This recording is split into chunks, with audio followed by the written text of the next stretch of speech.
بسم اللہ الرحمن الرحیم۔ السلام علیکم ورحمۃ اللہ وبرکاتہ۔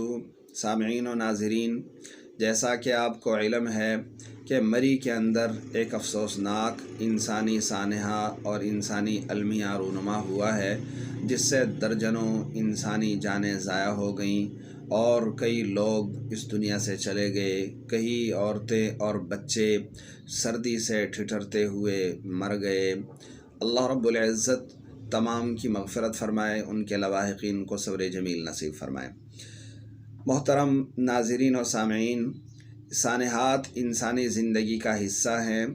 انسانی زندگی میں کبھی اتار آتا ہے، کبھی چڑھاؤ آتا ہے، نشیب و فراز آتے ہیں، یعنی انسانی زندگی خوشی اور غمی کا مجموعہ ہے۔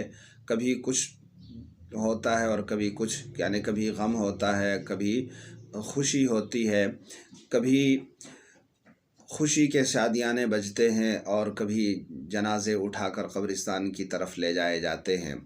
اور پھر جب قدرتی آفات آتی ہیں تو ان کی وجہ سے جو نقصانات ہوتے ہیں اسے روکنا انسانی بس میں نہیں ہوتا، لیکن اس نقصان کو کم کیا جا سکتا ہے کہ ایسے مواقع پر نقصان کم سے کم ہو۔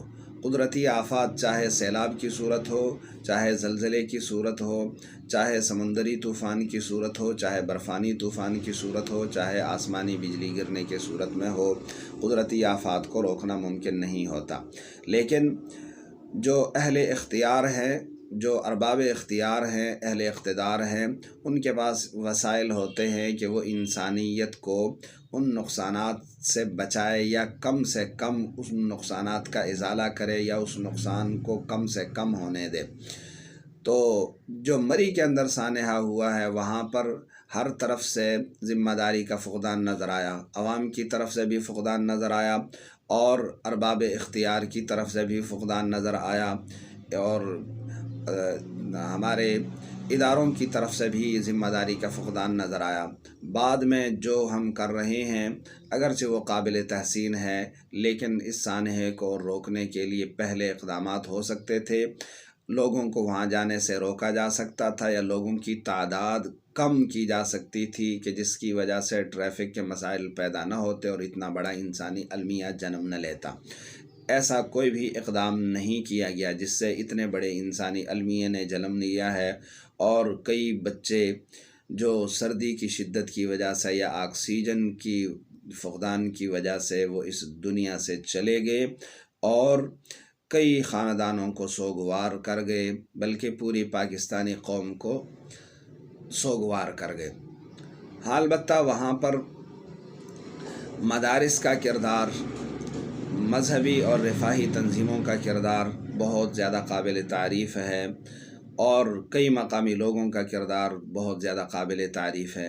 اگرچہ مری کے ہوٹل مالکان کا کردار کوئی زیادہ اچھا نہیں رہا، لیکن عوام کا اور یہ جو پرائیویٹ ادارے ہیں ان کا کردار قابل تعریف ہے۔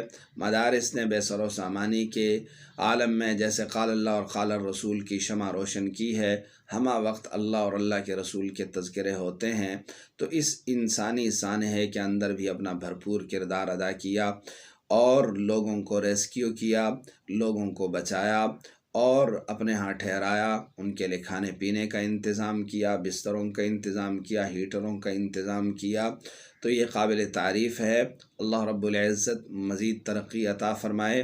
اللہ رب العزت ہمارے اداروں کو بھی اپنا کردار ادا کرنے کی توفیق عطا فرمائے، اور ہماری فوج کا کردار بھی ریسکیو کرنے میں اہم ترین ہے، لوگوں کو بچایا، لیکن فوج کے پاس ایسے وسائل تھے کہ اس انسانی المیہ کو اور زیادہ کم کر سکتی تھی، لیکن بعد میں جو کردار ادا کیا ہے وہ بھی بہت زیادہ قابل تعریف ہے۔ اللہ رب العزت نظر بد سے بچائے، مزید ترقی عطا فرمائے۔ اللہ رب العزت ہمیں ایسے سانحات سے بچنے کے لیے اپنی طرف متوجہ ہونے کی توفیق عطا فرمائے۔ میرے چینل کو سبسکرائب بھی کریں، لائک بھی کریں، اور ان کام کی باتوں کو شیئر بھی کریں۔ جزاکم اللہ تعالی احسن الجزا۔